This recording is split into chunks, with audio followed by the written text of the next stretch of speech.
What's up guys? Welcome to my channel. If you're new here, my name is Devin and I'm a full-time videographer and photographer. And recently I shared a video on some basic photo tips on the Mavic Air 2, and you can also use some of those tips on any other camera. Now again, they are extremely basic, ground level tips just to hopefully get you guys started. There's so much more that I do plan to go over with you guys in future videos.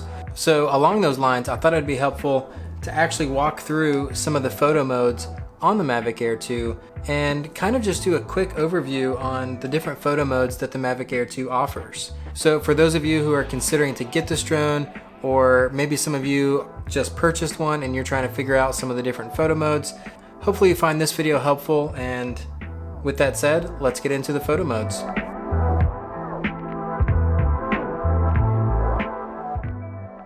So first things first, to switch modes on this drone, all you have to do is press this top right button here and you can flip between video and photo. And then if you want to take a picture or start recording, depending on what mode that you have activated, this little trigger button right here on the right hand side will start recording or take a picture. You can also reach up and touch the screen, whether you have an iPhone or Android based phone. The user interface and usability, everything should be the same. All right, so with that said, I'm gonna switch to photo mode. And I'm actually not gonna show you guys the studio because that's kind of boring. So to activate different photo modes, you just press on the screen and then you can select what kind of photo that you want. So we're gonna start at the top, and this is just your single photo mode. So when you have this selected, you can select either auto or manual. And then when you press the shutter button down, it's just gonna take one photo. So the next one is also a single photo mode, but this is one of the flagship features of this drone, is that it has a 48 megapixel photo option. And when you shoot 48 megapixels, that's a huge picture. And as cool as it is, I've had some questions in my previous videos asking how often I actually use the 48 megapixel option. And honestly, it's kind of a novelty for me personally. I think that the standard photos at 12 megapixels is plenty for majority of what I shoot. But if there's something that I know that I really want to print or blow up huge later and just have tons of quality, then yeah, I'll shoot it in 48 megapixels. That's pretty awesome.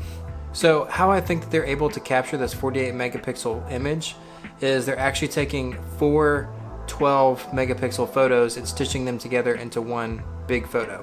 So when you shoot in 48 megapixels, it actually takes a few seconds to process. Whereas if you shoot in a single photo mode, it's pretty quick and snappy. So you can't shoot burst mode, you can't shoot anything like that in 48 megapixels. It's just gonna take one photo, and it's gonna take a few seconds to actually take that photo. Hopefully in an upcoming video when I talk about some time-lapse features, which the Mavic Air 2 does feature an 8K time-lapse, which is awesome. And what that's doing is it's utilizing the 48 megapixel photos. And when it does that, it also limits how frequently you can take photos. And I'm pretty sure that's because of how long it takes to process each image. Anyway, so moving on. So next you have the smart photo mode. Now the smart photo mode is pretty smart. It has scene recognition, and it's gonna take some HDR, high dynamic range photos and give you a pretty awesome image right out of it.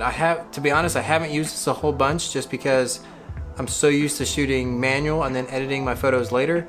In the smart photo mode, you don't have manual controls. This is only an auto. But in this photo here, I was pretty surprised at the range that it was able to do. Here's one shooting a single photo, and then here it is in the smart photo mode. And you can see the difference. I haven't edited these at all. And I just shot straight into the sun to see what kind of range it could get.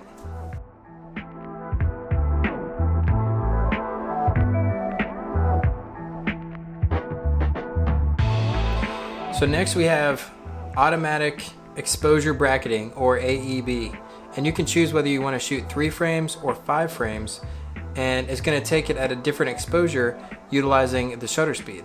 And exposure bracketing you can actually use to create your own HDR shot, Or if you aren't quite sure what exposure you should shoot, but you know that you're close, automatic exposure bracketing could also help with that. I like to use automatic exposure bracketing for real estate shoots when you really want some HDR and you really want your photos to pop, but I might be using smart mode more often for that now too, so I'll keep you posted.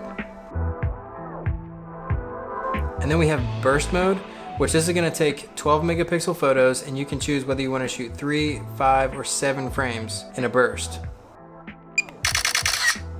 This is a great feature for shooting sports or action when you might want to be capturing a trick in the air and you don't know exactly when the shutter should be pressed. Just set it on burst mode, I usually like to set it on either 5 or 7 frames, depending on how much air or how big the trick is. That way you don't miss the shot. So next we have timed photo mode, which this is also going to take 12 megapixel photos, and you can set this to take a photo every 2 seconds, 3 seconds, 5 seconds, all the way up to 60 seconds. And this is a great feature whether you want to fly it and capture a time lapse more manually than using some of the time lapse modes.